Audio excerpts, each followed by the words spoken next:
The Curse of Oak Island is a multi-season reality television series that chronicles a team of treasure hunters run by brothers Marty and Rick Lagena and its search for legendary treasure on Oak Island off the shore of Nova Scotia. But who is funding this treasure hunting show? Is Rick Lagena the mastermind behind all this? Is he a millionaire and rich beyond our wildest dreams? To find out, we delved deep into the numbers and decided to make this detailed video for you guys. We even checked where he worked before this treasure hunt, and his story is full of twists and turns. Before we move on to our million-dollar question, let's take a dive into his past and see how did it all start. At less than 1 mile long and 1,000 feet wide, the tiny island of Oak Island in Nova Scotia has played host to the world's longest-running and most expensive treasure hunt. Americans Rick and Marty Lagina are the latest treasure hunters to take up the challenge, and so far have spent nearly a decade searching on the island. We've spoken a lot about the Curse of Oak Island lately, and most of you love these characters from the show. Initially, the cast consisted of a core group including Rick, Marty, and Alex Lagina, Dan and Dave Blankenship, Craig Tester, Jack Begley, Dan Henske, Charles Barkhouse, and Peter Fornetti. And with time, the Oak Island team has expanded. Some specialists who were brought to the island for specific purposes, such as Terry Matheson, Laird Niven, and Gary Drayton, have joined the team as full-time members. The cast is being paid on a per-season deal, so they aren't legally bound to be present in each single episode. Their deal is the typical reality show deal, so they rake up some serious thousands each per season. On the other hand, they also work up product placement deals, which helps out as well. But here is how it all began. In 2006, Rick and Marty purchased a 50% stake of Oak Island Tours, Inc., the company that owned the island, with Oak Island resident Dan Blankenship retaining the other 50%. It was when their treasure hunting days began. Before that, the brothers had two very different careers. Most people, when they first watched The Curse of Oak Island... Well, here's the deal, Rick. I am sick of the swamp, and I am wanting to quit. What do you mean you want to quit? Think that both the Lagina were equally rich, but they are not. It turns out Marty is the doer and Rick is the dreamer, as Marty's net worth is estimated to be as high as $100 million. Divide it by 10 and you get Rick's net worth, which is around $10 million. But the question is, how did he earn his actual fortune?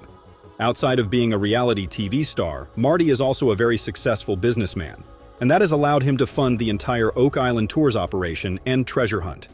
Before becoming a TV star, he found success in the fields of natural gas and wind power extraction. Marty attended Michigan Tech University, after which he started working for Amoco as a petroleum engineer. He went on to get his Juris Doctor at the University of Michigan, while working in the petroleum consulting business on the side. His company, Terra Energy, was a pioneer in extracting natural gas from shale around the Midwest in the 1990s. With this company, he developed over $3 billion in natural gas resources and oil. This means that Rick is richer than most of you, but way poorer when in comparison to most of his Oak Island partners. Now, most of you might be thinking, what did Rick do before Oak Island? Well, Rick was just like you and your buddy working a full-time job. Rick Lagina is a mechanical engineering graduate.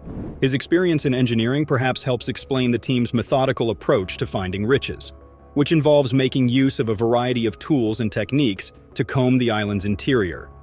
In fact, Rick was a post office worker, so he was just a grunt in the American mailing industry. This is probably one of the reasons fans relate so much to him and have roughly the same outlook on life.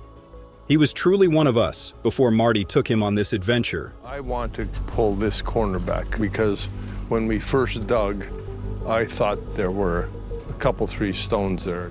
Where he made most of his money from. Rick was born on January 25, 1952 in Kingsford, Michigan, USA. His net worth of $10 million is largely accumulated through his television career and investments related to Oak Island. Before his television fame, Rick was involved in the energy business, and he co-founded Terra Energy Limited, a successful energy company in Michigan, which contributed significantly to his early financial success. But before joining the show, his net worth was substantial, estimated to be in the range of several million dollars.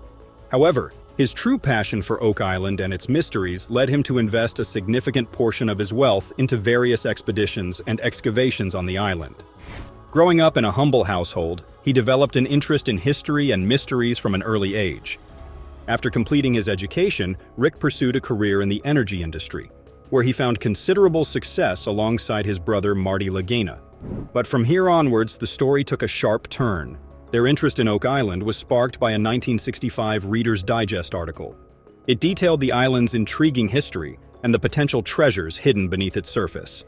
Rick and Marty became captivated by the mystery and embarked on a journey to uncover its secrets. In 2014, Rick and his brother Marty became the central figures in the History Channel's The Curse of Oak Island. The show follows their quest as they employ modern technology and historical research to uncover the island's secrets. Rick's determination and leadership have been instrumental in driving the team forward, regardless of numerous setbacks and challenges. Over the years, The Curse of Oak Island has become one of History Channel's most popular shows that attracted millions of viewers worldwide. Besides the financial risks involved, Rick's dedication to solving Oak Island's mysteries has remained unwavering. His net worth may have fluctuated over the years due to the uncertainties of treasure hunting and television production, but his passion for unraveling the island's secrets continues to drive him forward, making him a beloved figure among fans of the show. Heavy? Yeah, it's heavy. I don't know what it is. It's a curved piece of iron. Yeah. However, during all this time, was Rick ever married? It is clear that Rick Lagina is single and was never married. It just may be that Rick is that cool uncle who never got married, and a wife isn't for him. We all know the type, and Rick seems to impersonate it. Who knows? There have been two distinct rumors about Rick, some about him being gravely ill and some about him being dead. Both of these rumors, like many stories, have a little bit of truth to them. But fortunately for you and for him, the common ground is how the rumors started and not how they ended. Rick fell gravely ill due to bacterial infection, but he was treated quickly and spent some time recovering, which made him bounce back on his feet at 100%. The other rumor has to do with poisonous gas being released by the island, and once again that was true. But the crew was evacuated right on time, and everyone was okay. So Rick is in perfectly good health. On the other hand, there has been a lot of discussion on the internet regarding how old is Rick Lagina. When is his birthday? Rick is 72 years old and he was born on the 25th of January, 1952. So what we're doing here is trying to determine Suggests this area holds significant interest. Rick Lagina has finally found a breakthrough on mysteries of the infamous Oak Island. They just found something so bizarre that proves that gold is here on this island. Did they find a hidden chest that has a map to the actual treasure? Well, in this video, we are going to find that out. Craig Tester and Steve Guptill, along with Alex Lagina and the rest of the crew, are gathered to begin the latest large-scale excavation with the hope that they will uncover the second shaft, over 100 feet deep, and built in the early days of the 18th century, believed to be only a few feet southeast of the original money pit. To do this, they will be digging up the first ever searcher shaft on Oak Island. Their current goal is to obtain some pieces of the shaft and conduct dendrochronology on it, which will be able to tell them the year this wood was formed on a tree. According to Craig, if anything will be able to tie them back to the original money pit, it would be shaft 2. The tree rings they spot on the wood will tell them when it was cut down. If they can uncover and confirm the date to around 1805, they will not only be able to locate the original money pit, but also find the source of the precious metals they have detected in the area. They excavate a big piece of wood they believe could have belonged to one of the long walls. But the question remains, does this belong to shaft 2? According to Rick Lagina, the second shaft is like the Holy Grail in terms of significance. They are closer than ever to finding the money pit. The wood they pull out is rounded and thick, which Craig believes is the outside of the tree, and could be excellent for their testing. They take multiple samples of this wood when Marty Lagina arrives on site, and they decide to use a mirror to take a closer look at what's down there, by reflecting light into the dark corners. Marty describes how incredible it is what people in the past were able to accomplish with their limited technology, but also how they need to think to find the money pit. Gary uses his metal detector and finds a signal in one of the scoops of dirt, pulling out a rosehead spike which remains in great condition, possibly from the 1700s. Between the 1780s and mid-1800s, rosehead spikes were created for construction. This could be another clue. They note a lot of boards in the dark pit, and they decide to try and take some of those beams off the walls. Rick notes the mix of older wood and how the second shaft was built in the early 1800s, likely a great match to that old wood. If they find a match between that wood and this time frame, they will have the first discovery shaft on Oak Island, an amazing accomplishment. The operator of the excavator is flying blind but being instructed by Scott as they carefully maneuver the excavator's bucket down this shaft and scrape it along the walls for wood samples. However, they face a setback when their first sample falls out of the bucket and splashes into the water below. This is a great challenge, but Billy the operator triumphs as he pulls out a massive beam of wood. Gary then goes to check if there is any metal in the wood by passing a detector over it. When there is no signal of metal, he determines this is a good sign as it suggests a very antiquated style of construction. First ever searcher shaft on Oak Island. True? True? Well, we think. That we know of. Yeah. That's right. Now they ask themselves if someone could have reconstructed the top part of Shaft 2 after it was originally built in 1805. They may have found the evidence to find the original money pit. This area is a landmark for them. This operation has been an incredible success. Back at the Oak Island Research Center, Marty has met with a few people who will be involved in the well drilling and to get on the same page as they move forward. Marty Lagina explains that he has been focused on the metals detected in the water. A few weeks back, some scientists had broken down the results of the testing they had conducted on the island and zeroed in on a yellow district which had persistently high levels of copper, lead, zinc, and tin.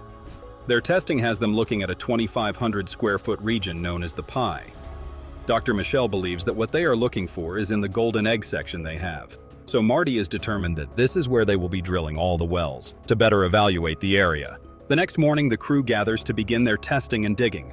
While drilling in the golden egg, they have come across evidence that suggests a possible structure in the area, at a depth of almost 100 feet. Mike from Choice Solid Drilling explains that the sample he pulled out is soft at the top, and we learn that there is no wood in the sample, but this is a good sign as it points to them getting close to something. Marty believes that if there is something there, they will find it in that hole. Peter suggests taking some tests of the water for metal testing, and they decide to ask Dr. Spooner to take a sample. Later that afternoon, Marty returns after he is told they have made progress in the EN13 borehole made in the golden egg. Just the other day, the crew believed they had almost hit a man-made structure as they drilled nearly 100 feet underground. The new sample under a yellow cone was measured against EN13, and what they found was something coming out of the well, like loud booms that went on for half a minute.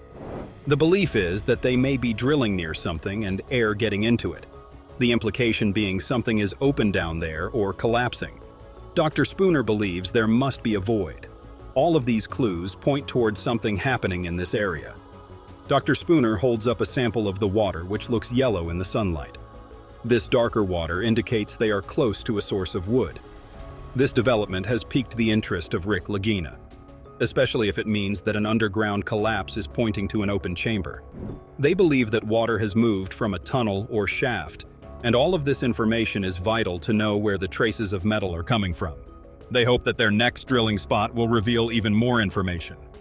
The next day, they discover another Roman coin which the team has connected to descendants of Vikings, which could be important for their discussions.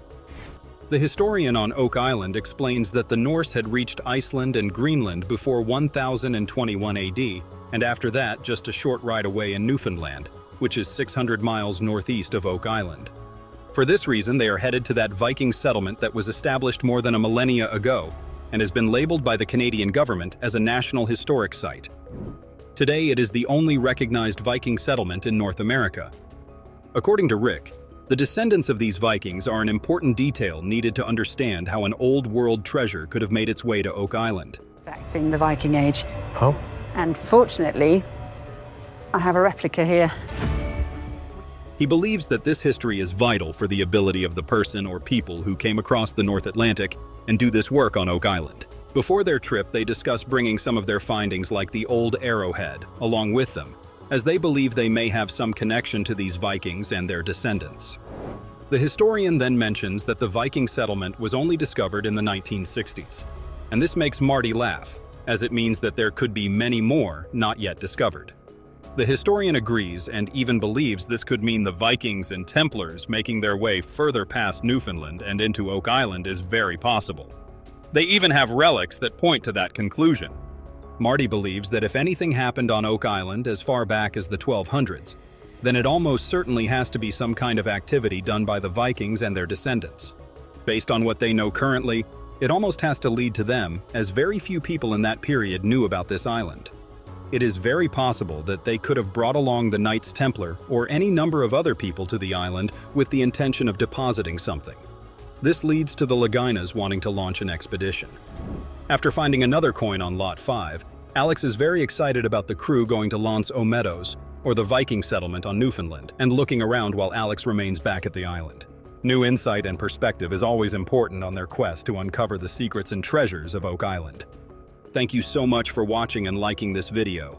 Don't forget to share this with your friends and family. Let us know in the comments what you think about Oak Island's many mysteries and treasures. Do you think they are getting closer to uncovering the truth of the island? If you love this content and never want to miss an update, make sure you subscribe and turn notifications on.